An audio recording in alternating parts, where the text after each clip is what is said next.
Saat kabut tipis masih menggantung seperti kain putih yang belum disetrika, berang-berang memulai hari dengan penuh kehangatan dan gembira. Bersama keluarganya, mereka bergerak menuju air, menyelam tanpa suara, untuk kemudian dalam sekejap mereka kembali muncul ke permukaan sambil menggigit seekor ikan. Ternyata di balik matanya yang bulat dan tampak polos itu tersembunyi jiwa pemburu yang terlatih. Mereka adalah predator kecil yang berburu dengan presisi, kecepatan, dan strategi yang luar biasa. Berang-berang adalah mamalia semi akuatik. Dengan tubuh ramping dan memanjang, kaki pendek berselaput, ditambah ekor kuat yang berfungsi seperti dayung, berang-berang memang dirancang untuk bercengkrama dengan kehidupan akuatik. Mereka juga dibekali bulu yang sangat padat dan kedap air yang berfungsi sebagai insulasi. Bulu mereka bisa mencapai lebih 1 juta helai per inci persegi, yang hal ini menobatkan mereka sebagai salah satu mamalia dengan bulu terpadat di dunia. Bulu berang-berang sangat lebat dan padat, yang terdiri dari 2 lapisan. Lapisan dalam yang pendek dan lembut berfungsi sebagai insulasi termal yang menjaga tubuh mereka tetap hangat serta kering di dalam air dingin. Sementara lapisan luar yang lebih panjang dan kasar berfungsi sebagai pelindung. Sebagai mamalia air, mereka tidak mengandalkan lemak tubuh seperti paus atau anjing laut, melainkan jutaan helai bulu mikro yang menjebak lapisan udara di dekat kulit. Lapisan udara inilah yang menjaga suhu tubuh tetap stabil bahkan di perairan dingin sekalipun. Jika bulu mereka rusak karena minyak atau limbah, mereka bisa kehilangan kemampuan untuk tetap hangat dan akhirnya mati kedinginan. Di dalam air, berang-berang memiliki 2 gaya renang utama, tergantung pada spesies dan keperluan. Pertama, gaya dayung dada. Mereka menggunakan gaya ini saat meluncur santai atau saat menjaga keseimbangan. Ini mirip dengan gaya dada manusia, di mana kaki depan dan belakang digerakkan bersamaan secara sinkron. Kedua, gerakan undulasi tubuh, yaitu gerakan bergelombang dari kepala ke ekor. Gaya ini digunakan saat berenang cepat atau menyelam dalam. Selain itu, berang-berang juga dapat berbalik, menyelam vertikal, mengapung terlentang, dan bahkan menyelam secara spiral. Mereka sangat ahli memanfaatkan arus dan pusaran air. Saat berburu, mereka dapat menyelinap di bawah ikan dengan begitu tenang, lalu menyergap dari bawah dengan kecepatan luar biasa. Meskipun berang-berang bukan penyelam terdalam seperti paus atau anjing laut, namun kemampuan menyelam mereka tetap mengesankan. Sebagian besar berang-berang dapat menyelam antara 30 detik hingga 4 menit. Tergantung spesies serta kebutuhan. Kemampuan ini didukung oleh kapasitas paru-paru yang besar serta darah yang kaya mioglobin, protein penyimpan oksigen yang memungkinkan otot tetap aktif meski kadar oksigen rendah. Berang-berang adalah mamalia yang sangat aktif, sehingga metabolisme tubuh mereka juga tinggi. Itulah mengapa mereka harus makan dalam jumlah besar untuk mempertahankan energi dan suhu tubuh, terutama saat berada di air dingin.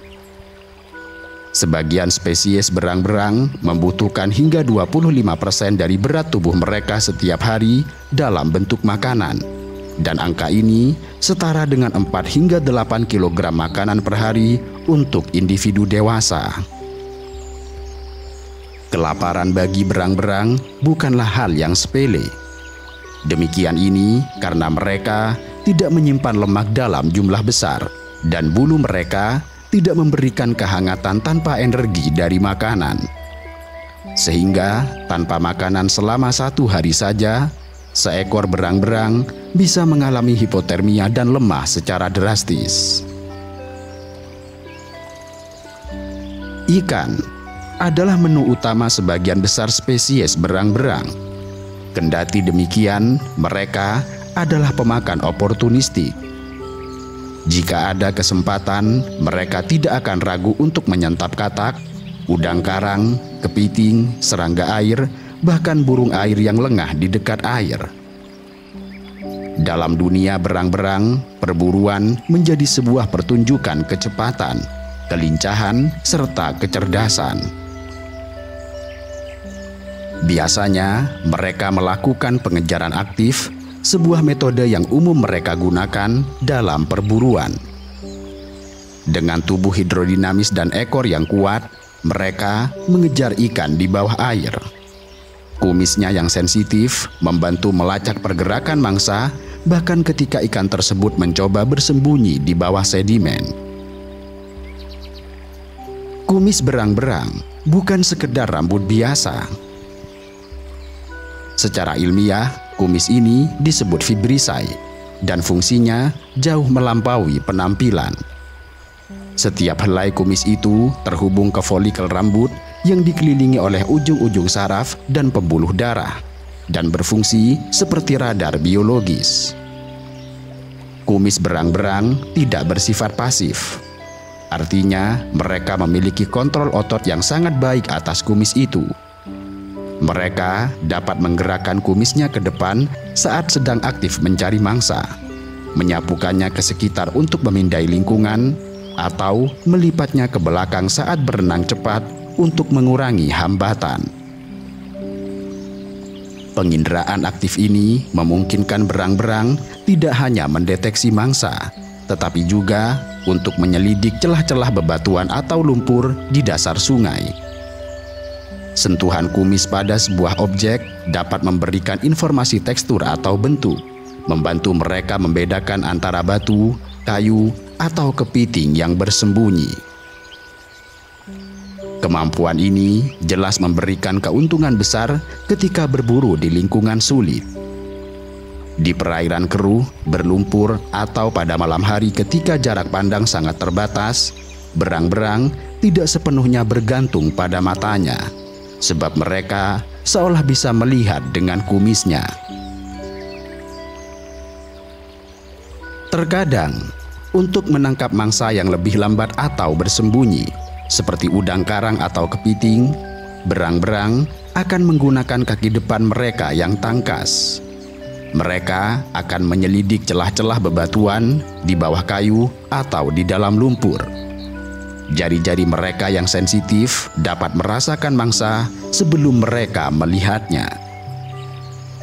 Di lain kesempatan, mereka juga bekerja sama secara tim. Ini biasanya dilakukan oleh berang-berang Amazon. Mereka berburu dengan level yang lebih tinggi. Anggota keluarga mereka akan berkoordinasi untuk mengepung kawanan ikan, menggiring mereka ke perairan dangkal dengan tujuan agar lebih mudah untuk ditangkap. Kerjasama ini memungkinkan mereka untuk menaklukkan mangsa yang lebih besar dan bahkan berbahaya sekalipun. Tetapi yang lebih unik, berang-berang tidak segan menggunakan alat. Ini biasanya dilakukan berang-berang laut. Mereka adalah salah satu dari sedikit mamalia non-primata yang diketahui menggunakan alat. Saat menyelam, mereka akan mengambil mangsa bercangkang keras, seperti bulu babi atau kerang dan sebuah batu pipi. Saat kembali ke permukaan, mereka akan mengapung dengan gaya terlentang, sambil meletakkan batu di perut mereka. Kemudian, mereka membenturkan cangkang mangsanya ke batu tersebut hingga pecah. Perilaku ini bukan sebuah kebetulan, tetapi dipelajari dan diwariskan dari induk kepada anak-anaknya. Hampir semua spesies berang-berang membangun sarang di tepi sungai, danau, ataupun rawa. Mereka memilih lokasi dengan cermat, misal di lereng sungai yang tinggi dan cukup tersembunyi, namun tetap dekat dengan sumber makanan. Sarang mereka adalah sistem terowongan multiruang, lengkap dengan pintu masuk di bawah air untuk menghindari predator, serta lorong-lorong kering tempat mereka tidur, serta membesarkan anak-anaknya. Di dalam sarang itu, mereka menaruh daun-daun kering, rumput, dan ranting sebagai alas.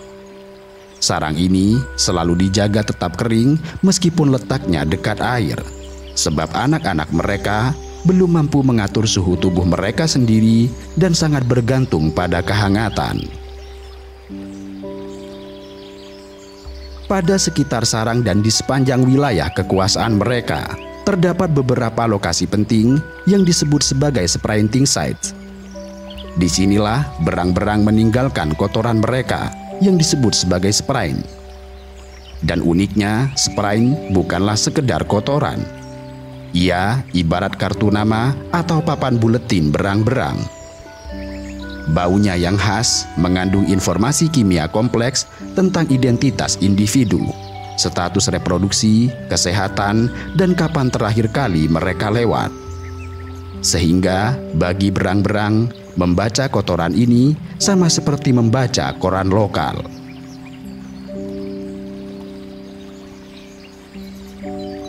Jika ada satu hal yang benar-benar membedakan berang-berang dari banyak hewan liar lainnya, itu adalah kemampuan mereka mencintai. Ini mungkin terdengar cukup sentimental, bahkan mungkin terlalu manusiawi. Namun, begitulah mereka adanya. Makhluk dengan tubuh kecil, berbulu halus dan mata berbinar itu menyimpan dunia sosial yang hangat dan penuh emosi. Di antara derasnya arus sungai dan dinginnya malam di tepi rawa, mereka berpelukan satu sama lain. Mereka tidak sekedar bertahan hidup, tetapi sedang membangun kehidupan bersama. Berang-berang bukan makhluk penyendiri. Mereka adalah makhluk sosial yang hidup dalam keluarga besar. Kelompok itu bukan hanya sekumpulan individu yang kebetulan hidup berdekatan, tetapi mereka adalah keluarga sejati. Ada ayah, ibu, anak-anak, dan terkadang saudara dewasa yang tetap tinggal untuk membantu mengasuh adik-adiknya. Ini adalah potret kebersamaan di alam liar yang jarang ditemukan pada mamalia karnivora. Hal ini terjadi karena sebagian besar berang-berang bersifat monogami. Sepasang berang-berang jantan dan betina akan membentuk ikatan jangka panjang, bahkan seumur hidup.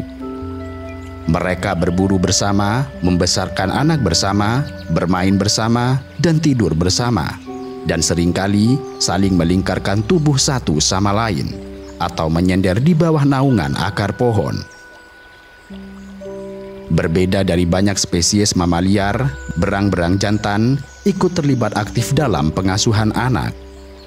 Ia membantu menjaga sarang, membawakan makanan untuk betina dan anak-anaknya, serta menjaga jarak dari predator.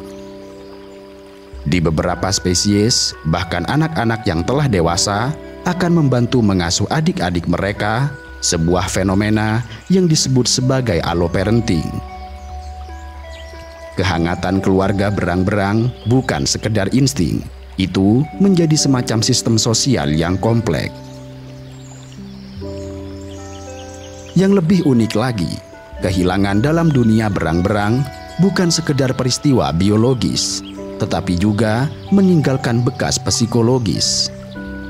Banyak pengamat melaporkan kasus di mana seekor berang-berang betina yang kehilangan anaknya akan menolak makan selama berhari-hari.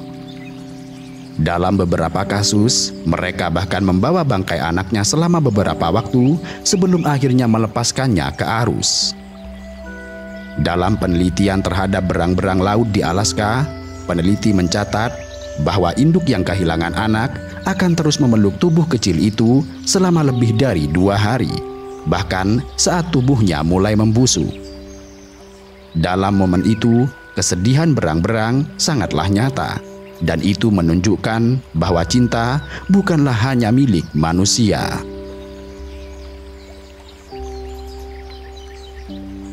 Salah satu keunikan berang-berang adalah mereka menyelam bukan hanya untuk berburu, tetapi juga untuk bermain. Dalam berbagai studi, mereka terlihat menyelam untuk mengambil batu, kerang, atau hanya untuk membuat gelembung udara. Mereka bahkan membuat permainan seperti saling kejar bawah air, menyelam sambil berputar, atau membentuk gelembung dan menggigitnya. Perilaku ini bukan sekedar iseng. Ini menunjukkan kecerdasan berang-berang yang cukup tinggi dan kemampuan kognitif yang luar biasa untuk mengenali benda, memanipulasi objek, dan bahkan menyusun strategi bermain. Berang-berang bukanlah satu jenis makhluk tunggal. Mereka adalah anggota dari subfamili Lutrinae, bagian dari keluarga Mustelidae yang lebih besar yang juga mencakup cerpelai, musang, dan luwak. Keluarga ini tersebar di seluruh penjuru dunia, kecuali Australia dan Antartika.